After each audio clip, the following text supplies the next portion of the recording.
One day, Edward was in the shed where he lived with the other engines. They were all bigger than Edward and boasted about it. "The driver won't choose you again," said Gordon. "He wants strong engines like us." But the driver and fireman felt sorry for Edward. "Would you like to come out today?" "Oh, yes, please," said Edward. So they lit his fire, made lots of steam, and Edward puffed away.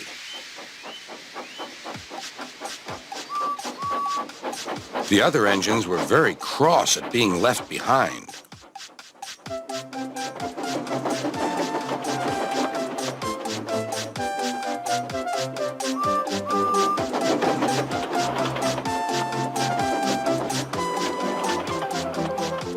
Edward worked hard all day. The coaches thought he was very kind, and the driver was very pleased.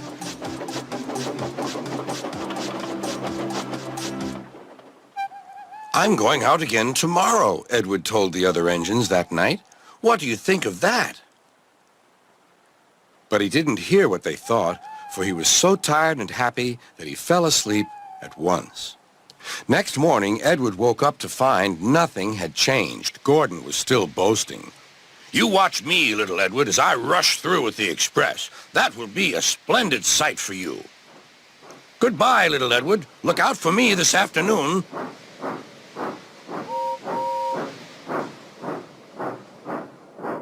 Edward went off to do some shunting. He liked shunting. It was fun playing with freight cars. He would come up quietly and give them a push. Then he would stop, and the silly freight cars would go bump into each other. "Oh!" they cried. "Whatever is happening?"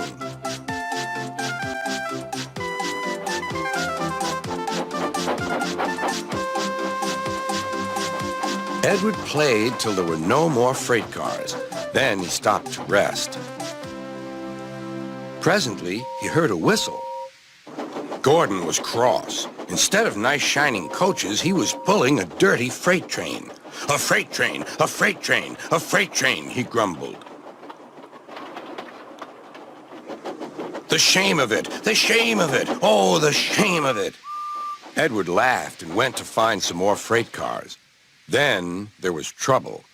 "Gordon can't get up the hill," the porter called to Edward's driver. "Will you take Edward and push him, please?" They found Gordon halfway up and very cross. His driver and fireman were talking to him severely. "You're not trying." "I can't do it," said Gordon. "The noisy freight cars hold an engine back so." Edward's driver came up.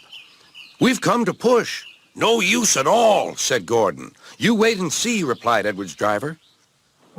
They brought the train back to the bottom of the hill.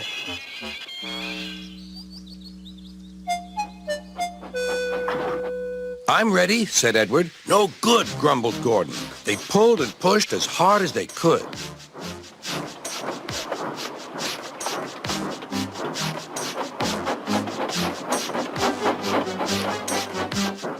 "I can't do it! I can't do it! I can't do it!" puffed Gordon. "I will do it! I will do it! I will do it!" puffed Edward. Edward pushed and puffed and puffed and pushed as hard as ever he could. And almost before he realized it, Gordon found himself at the top of the hill. "I've done it! I've done it! I've done it!" he said proudly. He forgot all about kind Edward and didn't say thank you. Edward was left out of breath and far behind, but he was happy because he had been so helpful. At the next station, he found that the driver and fireman were very pleased with him.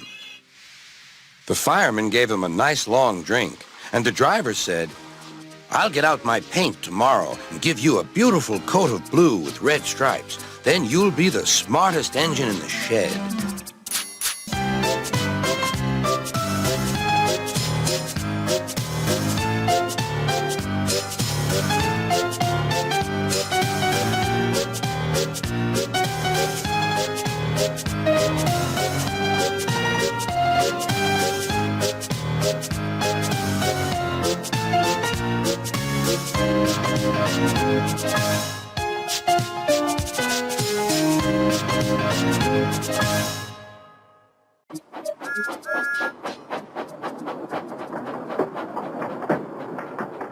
James had not been out to push coaches or freight cars in the yard for several days. He was feeling miserable.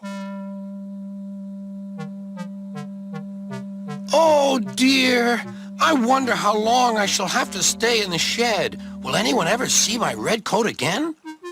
Why did I go so fast that I made a hole in one of my coaches that had to be mended with, of all things, a passenger's bootlace? At last, Sir Topham Hatt arrived. I know you're sorry, James, and I know, too, that you want to be a useful engine. People are laughing at my railway, and I do not like that at all. I will try hard to do my best, said James. That's a good engine. There's nothing like determination. I want you to pull some freight cars for me. James was delighted and puffed away.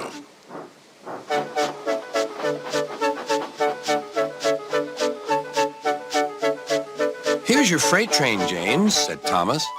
Have you got some bootlaces ready? And he ran off laughing. Oh, no, said the freight cars. We want a proper engine, not a red monster. James took no notice and started as soon as the conductor was ready. Come along, he puffed.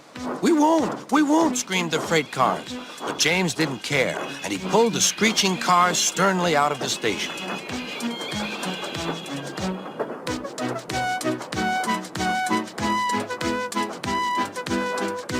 The cars tried hard to make him give up, but he still kept on. Sometimes their brakes would slip on, and sometimes their axle would run hot, and each time the trouble had to be put right. And each time James would start again, determined not to let them beat him. Give up, you can't pull us, you can't, called the cars. I can and I will, puffed James. And slowly but surely he pulled them along the line. At last they saw Gordon's Hill. Look out for trouble, James, warned his driver. We'll go fast and get them up before they know it. Don't let them stop you. So James went faster. Soon they were halfway up. I'm doing it, he panted. Will the top never come? Then, with a sudden jerk, it all came easier. I've done it! Hooray! It's easy now! But his driver shut off steam. They've done it again! We've left our tail behind, look! The last cars were running backwards down the hill. The coupling had snapped. But the conductor stopped the cars and got out to warn approaching engines. That's why it was easy, said James, as he backed the other cars carefully down. What silly things freight cars are! There might have been an accident. Should I help you, James? Called Edward. No, thank you. I'll pull them myself. Good. Don't let them beat you. You're doing well, whistled Edward, as James slowly struggled up the hill. I can do it, he puffed. He pulled and puffed as hard as he could. I've done it, he panted.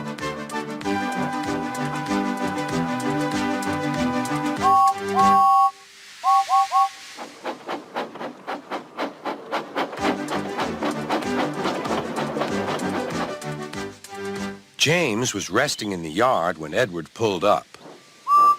Beep, beep, he whistled. Then James saw Sir Topham Hatt. Oh, dear, what will he say? He asked himself.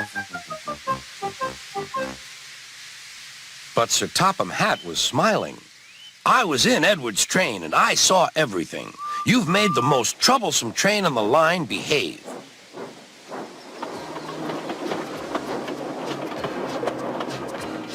After that performance, you deserve to keep your red coat.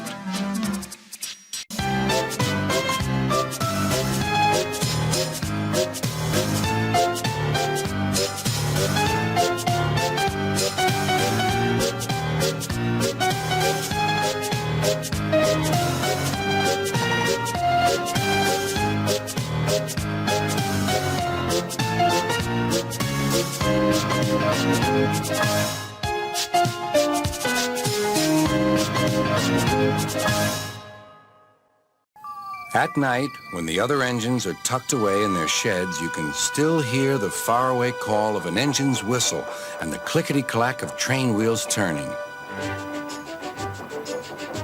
This is the sound of the mail train. One train is pulled by Thomas and the other by Percy, as the loads are too heavy for one engine to do the work alone.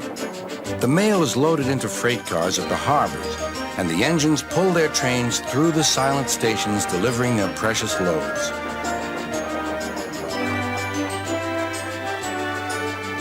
On a clear night, a big shiny moon brightens their journey, but often Thomas and Percy can't even see the stars.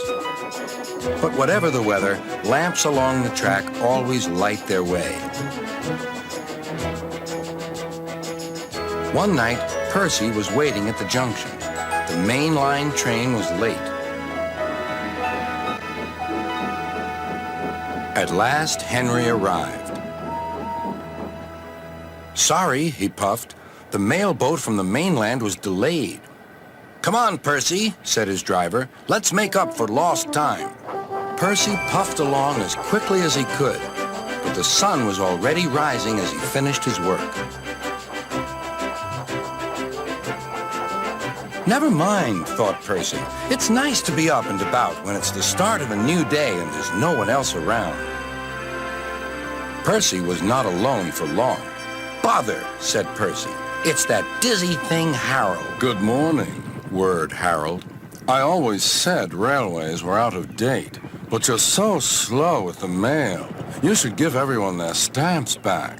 Percy was too tired to explain. Bird brain, he muttered. Good morning, Percy, called Duck. You're up early this morning? No, you're wrong, sighed Percy. I'm back, tired and late.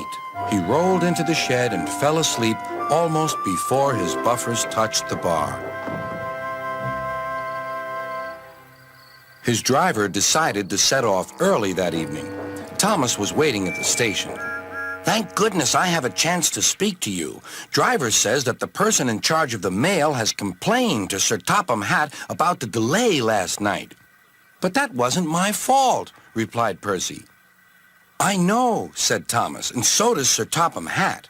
But this mail person wouldn't listen. Tonight we'll just have to be quicker than ever before. The engines were just leaving when they heard a familiar buzzing. I say, you two, there's news flying about. Where? Puffed Percy crossly. All over the place. They're going to scrap the mail train and use me instead. Wings work wonders, you know. Always. Rubbish, huffed Thomas. That night, everything ran like clockwork. Thomas and Percy steamed through the stations, making good time everywhere they went.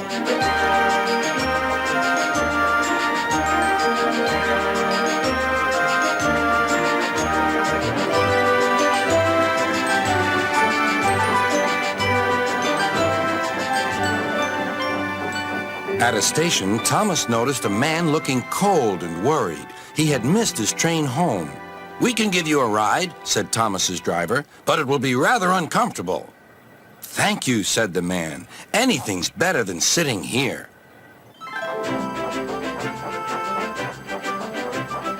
The next afternoon, Percy passed the airfield and saw Harold.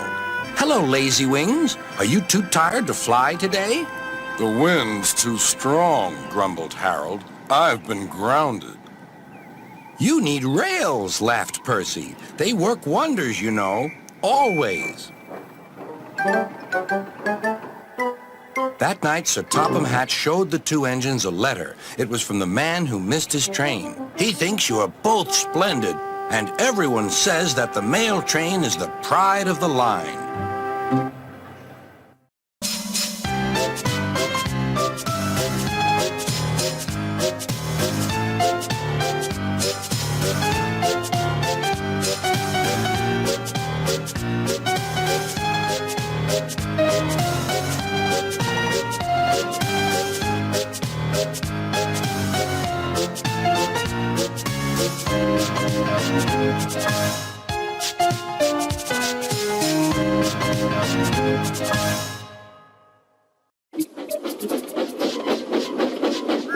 There's a line to a quarry at the end of Thomas's branch. It goes for some distance along the road. Thomas was always very careful to whistle here in case anyone was coming.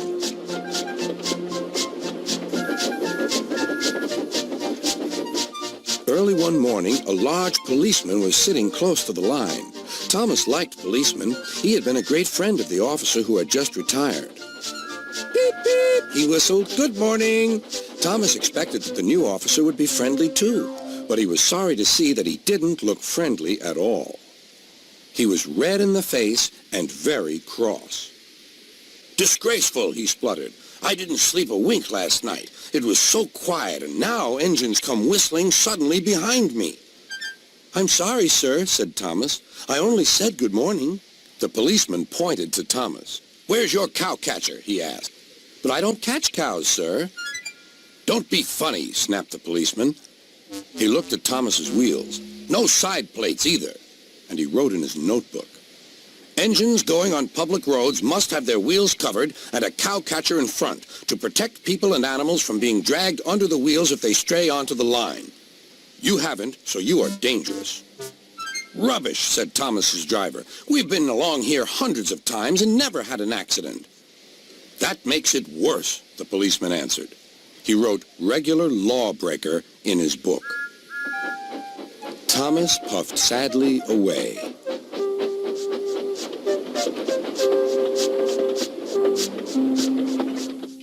Sir Topham Hatt was having breakfast. He was eating toast and marmalade. The butler came in. Excuse me, sir. You're wanted on the telephone. Bother that telephone, said Sir Topham Hatt. I'm sorry, my dear, he said to his wife. Thomas is in trouble with the police, and I must go at once. At the station, Thomas's driver told Sir Topham Hatt what had happened. Dangerous to the public, indeed. We'll see about that. Sir Topham Hatt spoke to the policeman. But however much he argued with him, it was no good. The law is the law, he said, and we can't change it. Sir Topham Hatt felt exhausted. I'm sorry, driver, he said. It's no use arguing with policemen. We will have to make those cowcatcher things for Thomas, I suppose. Everyone will laugh, sir, said Thomas. They'll say I look like a tram. Sir Topham Hatt stared. Then he laughed. Well done, Thomas. Why didn't I think of it before? We need a tram engine. When I was on my holiday, I met a nice little engine called Toby. He takes freight cars from the farms, but the trucks are taking over most of his work and he needs a change. He has cowcatchers and side plates. I'll write to his superintendent at once.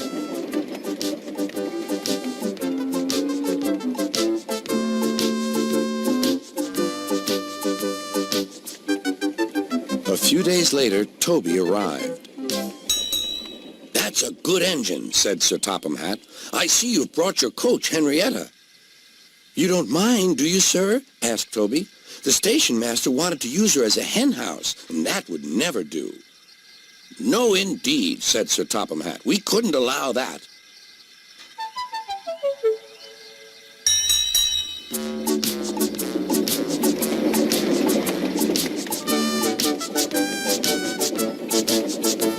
Toby made the silly cars behave even better than Thomas did.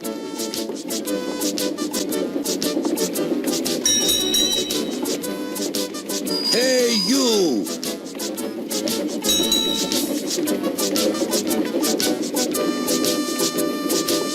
At first, Thomas was jealous, but he was so pleased when Toby rang his bell and frightened the policeman. They've been firm friends ever since.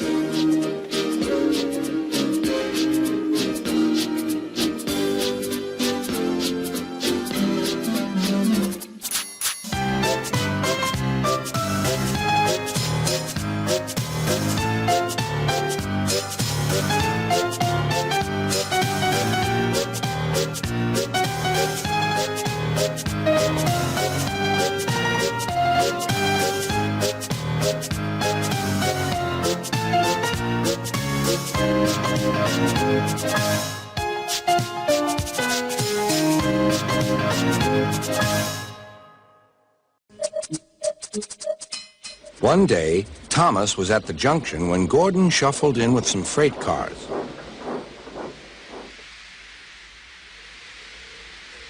"Phew," remarked Thomas. "What a funny smell." "Can you smell a smell?" "I can't smell a smell," said Annie. "A funny, musty sort of smell," said Thomas. No one noticed it till you did, Grunted Gordon. It must be yours. Not long ago, he had fallen into a dirty ditch. Thomas enjoyed teasing him about it. "Annie, Clarabel, do you know what I think it is? It's ditch water." Before Gordon could answer, Thomas puffed away. Annie and Clarabel could hardly believe their ears. "He's dreadfully rude. I feel quite ashamed. I feel quite ashamed. He's dreadfully rude." And to Thomas they said, "You mustn't be rude. You make us ashamed." But Thomas didn't care a bit.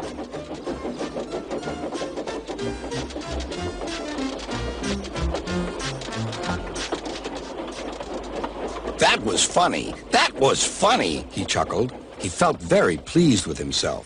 Annie and Clarabel were deeply shocked. They had great respect for Gordon, the big engine.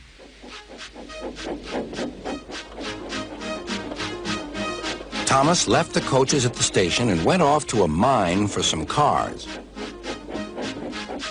Long ago, miners digging for lead had made tunnels under the ground. Their roofs are strong enough to hold up cars, but not the weight of engines. A large notice warns them not to enter the area. "Danger! Engines must not pass this board."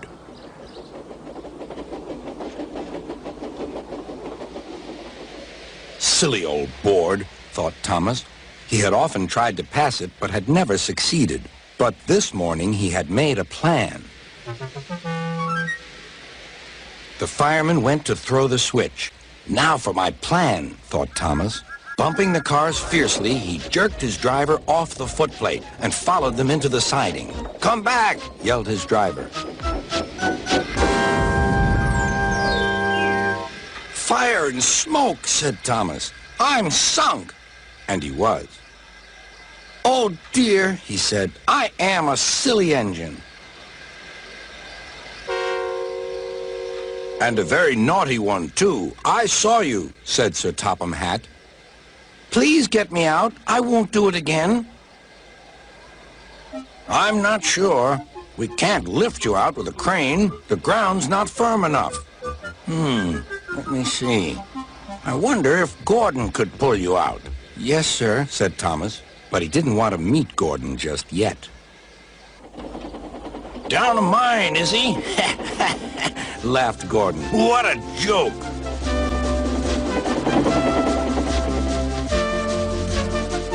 "Whoop, whoop, little Thomas. We'll have you out in a couple of puffs."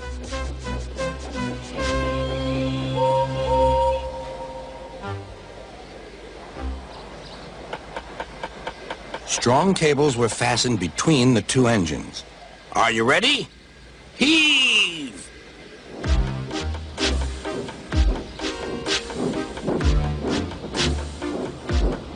It was a lot harder than they all thought.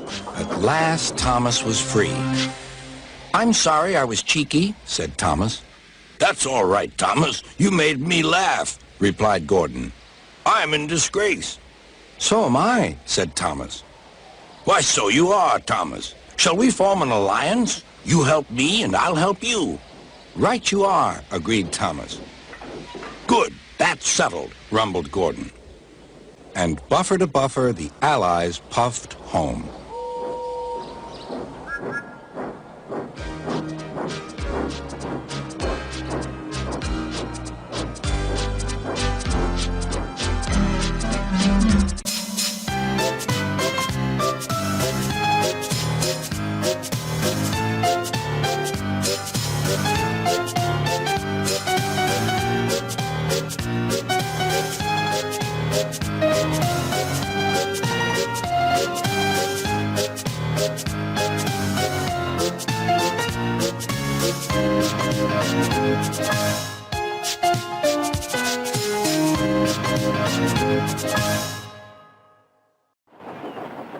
Every summer, the island of Sodor is very busy.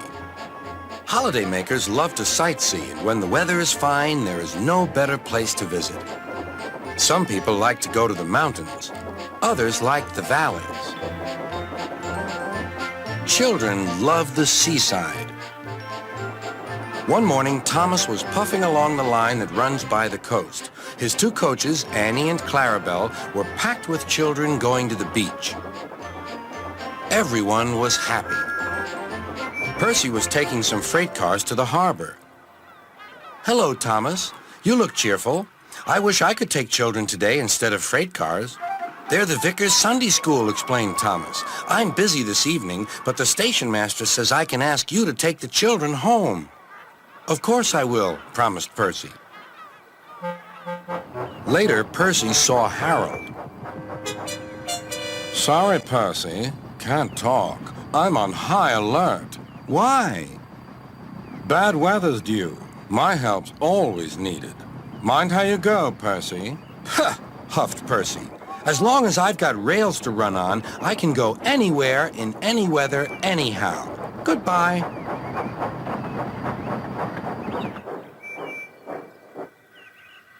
"Be careful," warned Edward. "There's a storm coming." A promise is a promise, thought Percy, no matter what the weather. The children had a lovely day, but by tea time, dark clouds loomed ahead. Annie and Clarabel were glad when Percy arrived. He was just in time. The rain streamed down Percy's boiler. Ugh! He shivered and thought of his nice dry shed.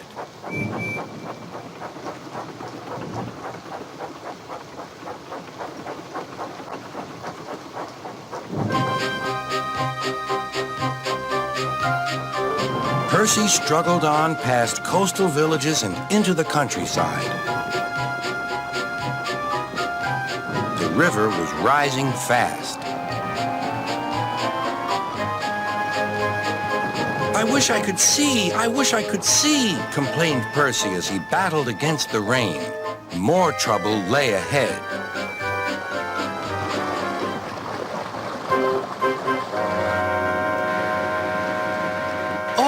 Hissed Percy. "The water is sloshing my fire." Percy's driver and fireman had to find some more firewood. "I'll have some of your floorboards, please," said the fireman to the conductor. "I only swept the floor this morning," grumbled the conductor, but he still helped. Soon Percy's fire was burning well. He felt warm and comfortable again. Then he saw Harold. "Oh dear," thought Percy. "Harold's come to laugh at me." Something thudded onto Percy's boiler. "Ow!" exclaimed Percy. "He needn't throw things." "It's a parachute," laughed his driver. "Harold's dropping hot drinks for us." "Thank you, Harold," whistled Percy. Good to be of service, replied Harold and buzzed away. The water lapped Percy's wheels. Percy was losing steam again, but he plunged bravely on. "I promised," he panted. "I promised." He made one more big effort, and at last, exhausted but triumphant, he brought the train home. "Well done, Percy," cheered Thomas. "You kept your promise, despite everything." Sir Topham Hatt arrived in Harold. First he thanked the men, then Percy. "Harold told me you were a wizard. He said he can beat you at some things, but not at being a submarine. I don't know what you two get up to sometimes, but I do know that you're a really useful engine." "Oh, sir," whispered Percy happily.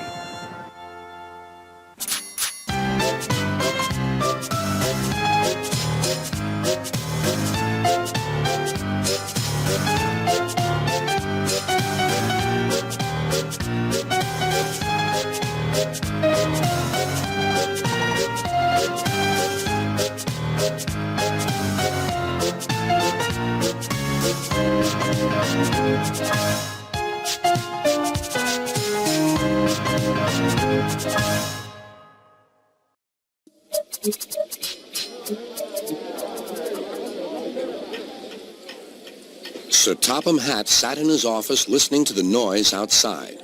The passengers were angry. The station master came in. "There's trouble in the shed, sir. Henry is sulking. There's no train, and the passengers are saying this is a bad railway." "Indeed," said Sir Topham Hatt. "We cannot allow that." He found Gordon, James, and Henry looking very cross. "Come along, Henry. It's time your train was ready." "Henry's not going," said Gordon. "We won't shunt like little tank engines. That was Thomas's job. We're important tender engines. You fetch our coaches and we will pull them. Tender engines don't shunt." "We'll see about that," said Sir Topham Hatt. "No engine on my railway is too important for small jobs." And he hurried away to find Edward. The yard has never been the same since Thomas left to run his branch line, he thought sadly. Edward was shunting. "Leave those freight cars, please, Edward," said Sir Topham Hatt. "I want you to push coaches for me in the yard." "Thank you, sir. That will be a nice change." "That's a good engine. Off you go, then."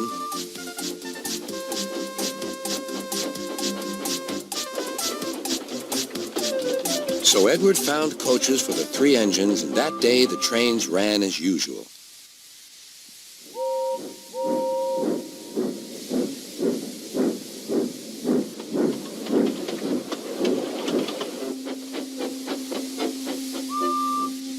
But next morning, Edward looked unhappy. Gordon came clanking past, hissing rudely. "Bless me," said Sir Topham Hatt. "What a noise!" "They all hiss me, sir," answered Edward. "They say tender engines don't shunt, and last night they said I have gray wheels. I haven't, have I, sir?" "No, Edward, you have nice blue ones, and I'm proud of you. Tender engines do shunt, but all the same we do need another tank engine here." He went to a workshop and they showed him all sorts of engines.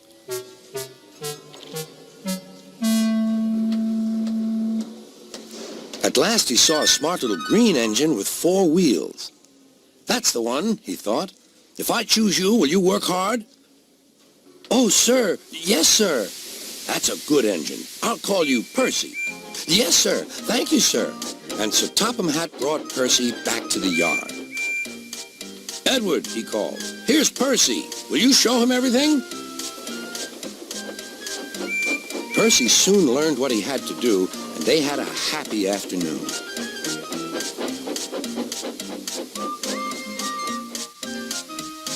Then Henry came by, hissing as usual. "Wheesh!" went Percy. Henry jumped and ran back to the shed. "How beautifully you wheeshed him," laughed Edward. "I can't wheesh like that."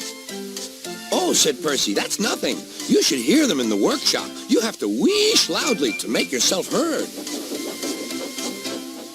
Next morning, Thomas arrived. "Sir Topham Hatt sent for me. I expect he wants help," he said to Edward. "Shh, shh, here he comes," replied Edward. "Well done, Thomas. You've been quick. Listen, Henry, Gordon, and James are sulking. They say they won't shunt like little tank engines. So I have shut them up, and I want you both to run the line for a while." "Little tank engines indeed," snorted Thomas. "We'll show them. And Percy will help too." "Oh, sir. Yes, sir. Please, sir," answered Percy. Edward and Thomas worked the main line, greeting each other as they passed by. Percy puffed along the branch line.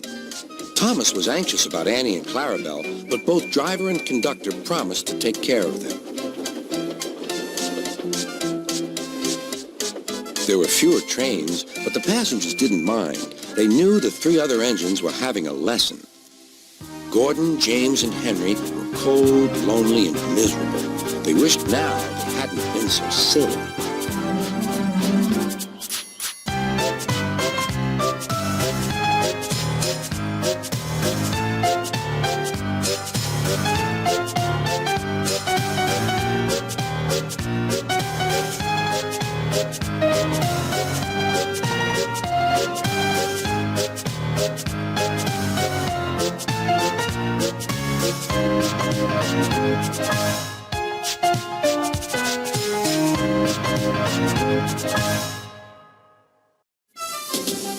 Donald and Douglas are twins and had arrived from Scotland to help Sir Topham Hatt, but only one engine had been expected.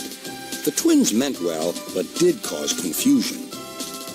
Sir Topham Hatt had given them numbers, Donald 9 and Douglas 10, but he was still planning to send one engine home.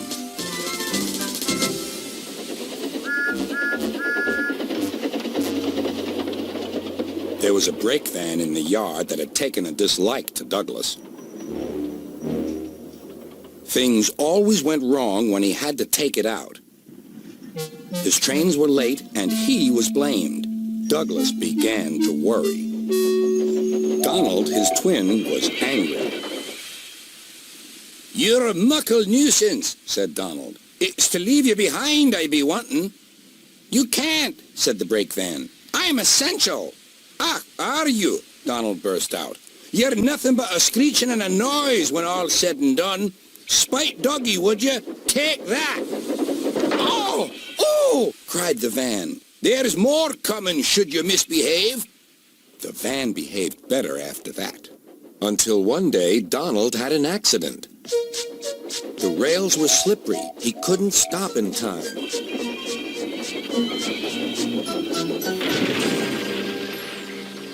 Donald wasn't hurt, but Sir Topham Hatt was most annoyed. "I am disappointed, Donald. I didn't expect such clumsiness from you. I had decided to send Douglas back and keep you." "I'm sorry, sir," said Donald.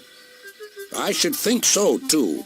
You have upset my arrangements. Now, James will have to help with the goods work while you have your tender mended. James won't like that." Sir Topham Hatt was right. James grumbled dreadfully about extra work.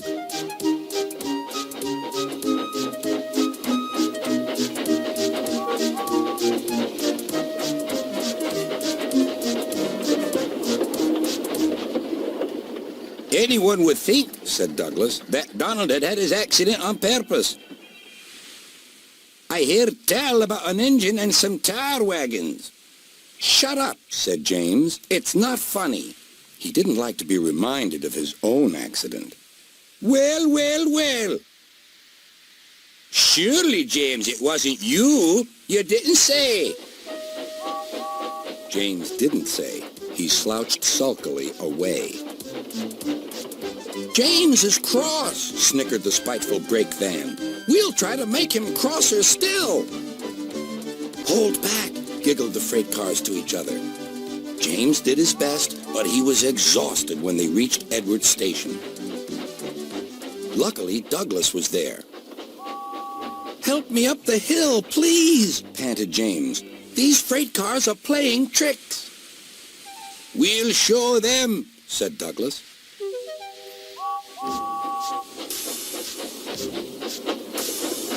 Slowly but surely, the snorting engines forced the freight cars up the hill.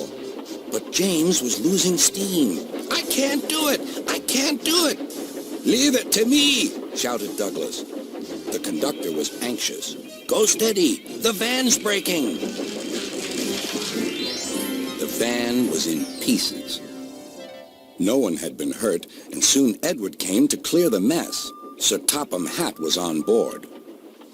"I might have known it would be Douglas," he said. "Douglas was grand, sir," said Edward. "James had no steam left, but Douglas worked hard enough for 3. I heard him from my yard." "2 would have been enough," said Sir Topham Hatt. "I want to be fair, Douglas, but I don't know. I really don't know." Sir Topham Hatt was making up his mind about which engine to send away, but that's another story.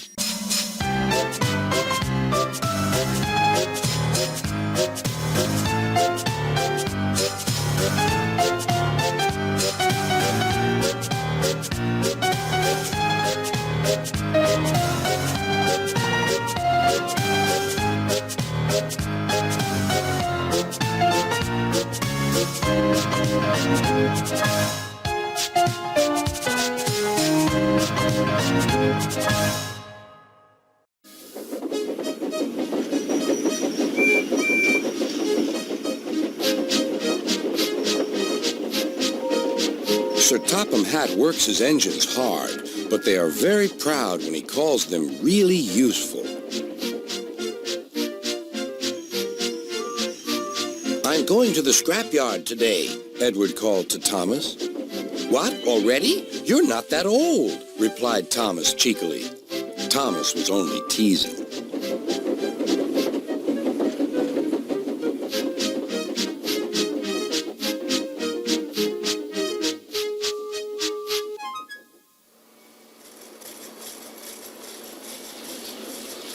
The scrapyard is full of rusty old parts and machinery. They're broken into pieces, loaded into cars, and Edward pulls them to the steelworks where they are melted down and used again.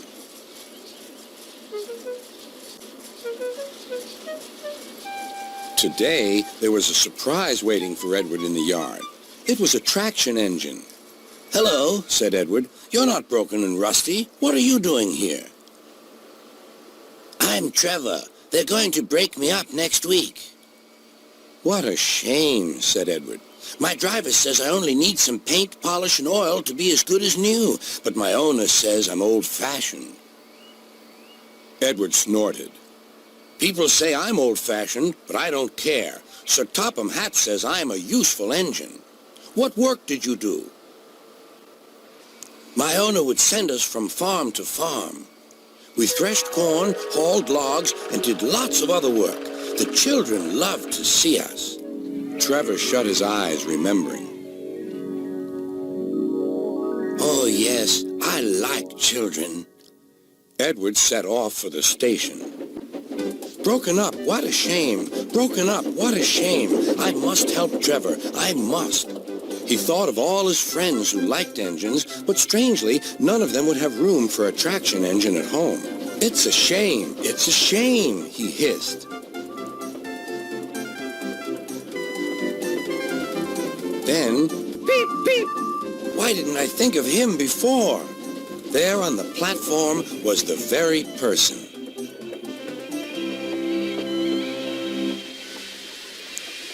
"Hello, Edward. You look upset." "What's the matter, Charlie?" he asked the driver. "There's a traction engine in the scrapyard, Vicar. He'll be broken up next week. Jem Cole says he never drove a better engine." "Do save him, sir. He saws wood and gives children rides." "We'll see," replied the vicar. Jem Cole came on Saturday. "The Reverend is coming to see you, Trevor. Maybe he'll buy you." "Do you think he will?" asked Trevor. "He will when I've lit your fire and cleaned you up." The vicar and his two boys arrived that evening. Trevor hadn't felt so happy for months. He chuffered about the yard. "Show your paces, Trevor," said the vicar.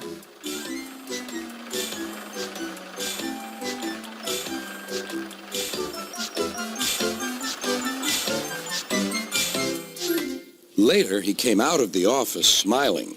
"I've got him cheap, Jem, cheap." "Do you hear that, Trevor?" cried Jem. "The Reverend saved you, and you'll live at the vicarage now." "Beep, beep," whistled Trevor. Now Trevor's home is in the vicarage orchard, and he sees Edward every day.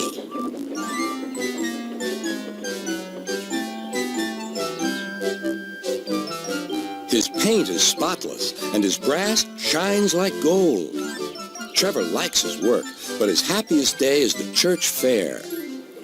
With a wooden seat bolted to his bunker, he chuffers round the orchard, giving rides to children.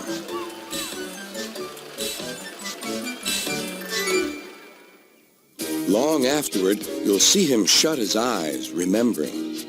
"I like children," he whispers happily.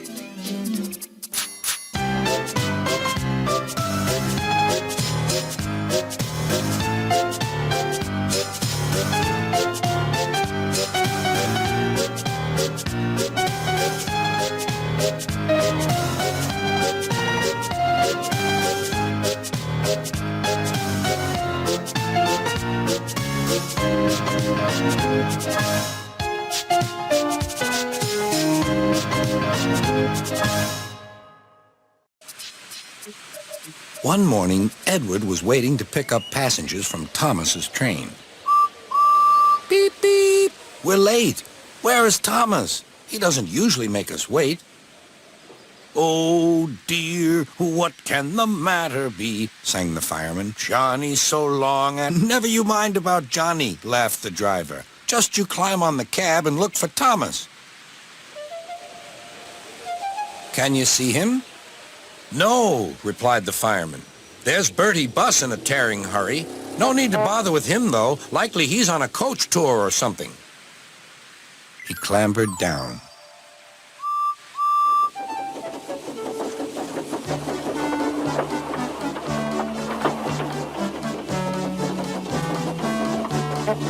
Stop! Stop! I've got Thomas's passengers, wailed Bertie, roaring up to the gates. It was no good. Edward was gone. Bother, said Bertie. Bother Thomas's fireman not coming to work today. Why did I promise to help the passengers catch the train?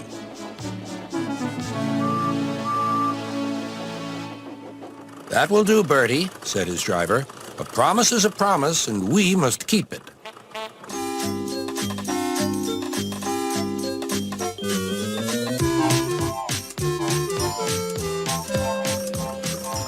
I'll catch Edward or bust, said Bertie.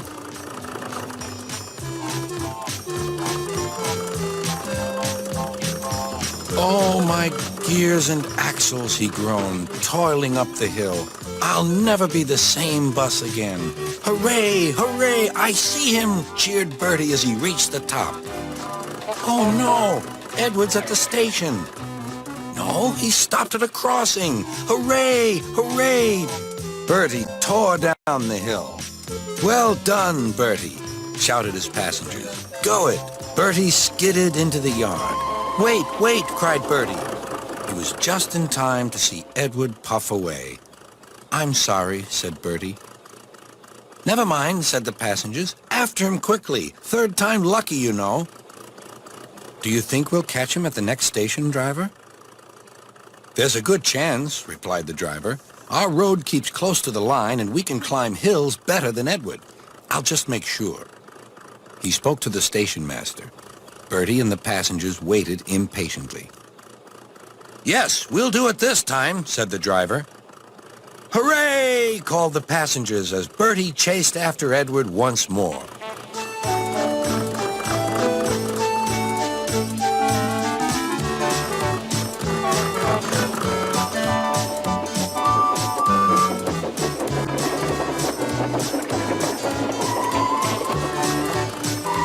This hill is too steep. This hill is too steep, grumbled the coaches as Edward snorted in front.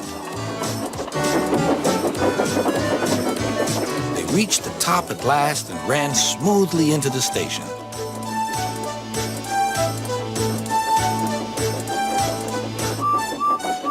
Beep, whistled Edward. Get in quickly, please.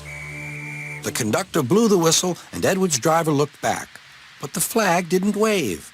Then he heard Bertie. Everything seemed to happen at once, and the station master told the conductor and driver what had happened. I'm sorry about the chase, Bertie, said Edward. My fault, replied Bertie. Late at junction, you didn't know about Thomas's passengers? Beep, beep. Goodbye, Bertie. We're off, whistled Edward. 3 cheers for Bertie, called the passenger. Bertie raced back to tell Thomas that all was well.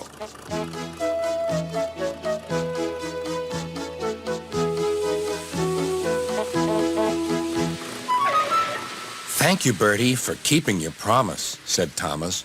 You're a very good friend indeed.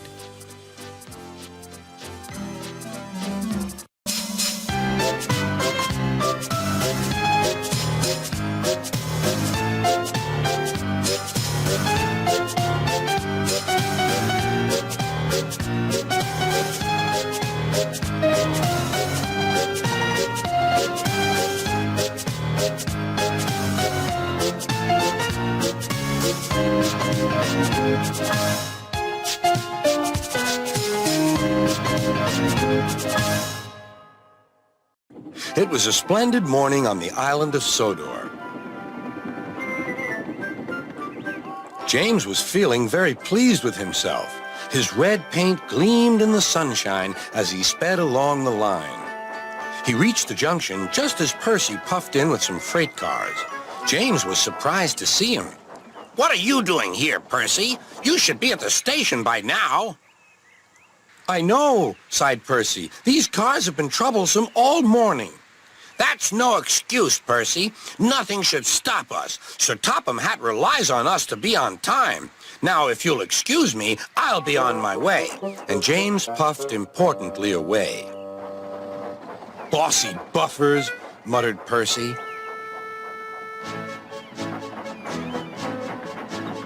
James arrived at the harbor. It was market day. The harbor yard was filled with the sweet smell of fruit from faraway lands. The fruit was delivered in big ships. James watched as strawberries, oranges, melons, and bananas were carefully loaded onto his cars. Then he set off for the station on the main line.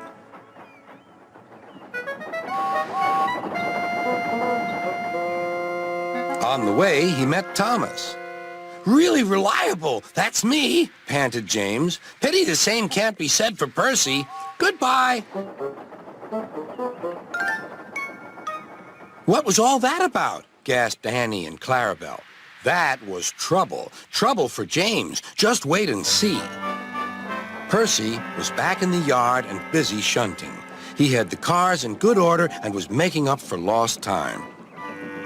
But the station master had bad news. "What's happened?" asked Percy's driver. "James's brakes have jammed. We need Percy's help right away."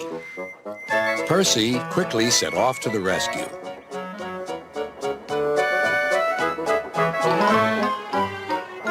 James was stuck on the line and looking glum. Percy couldn't help laughing. "Got yourself in a bit of a jam, eh, James? A sticky situation?" "Be quiet. It's not funny having jammed brakes." "And not very reliable either. I'm surprised you let it happen, James. Nothing should stop us engines." "That's enough, Percy," said the driver. "Can you push these cars?" "Of course I can. There's no time to lose. James has done too much of that already." James angrily hissed steam as Percy was coupled to the cars. "Off we go," said Percy. "I'll have to go fast to get there in time. Those big engines are so unreliable." "Be careful, Percy," called his driver, but Percy was in a hurry.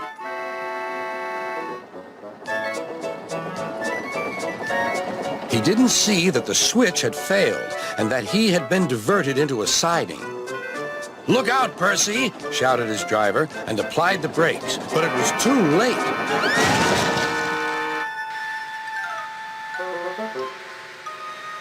The driver and fireman had jumped clear, but squashed fruit squirted all over Percy.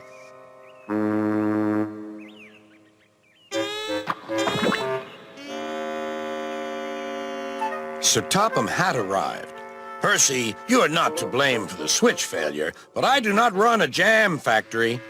"Yes, sir. No, sir." And Percy squelched sadly away. That night, the shed was silent. James and Percy felt very sorry for themselves. At last, Thomas spoke. "You know," he said to no engine in particular, "there's more than one way to get jammed. We all learned that today." Still, there was silence. What's more, we also learned that sometimes when engines help each other out of a jam, things can still go wrong. "So," said a voice, "so, that means we learned a lot today, and therefore..." Then came a chorus.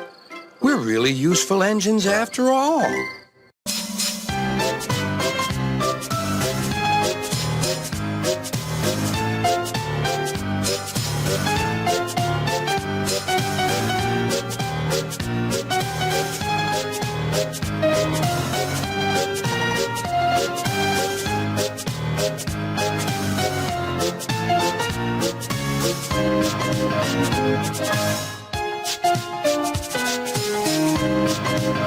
Thank you.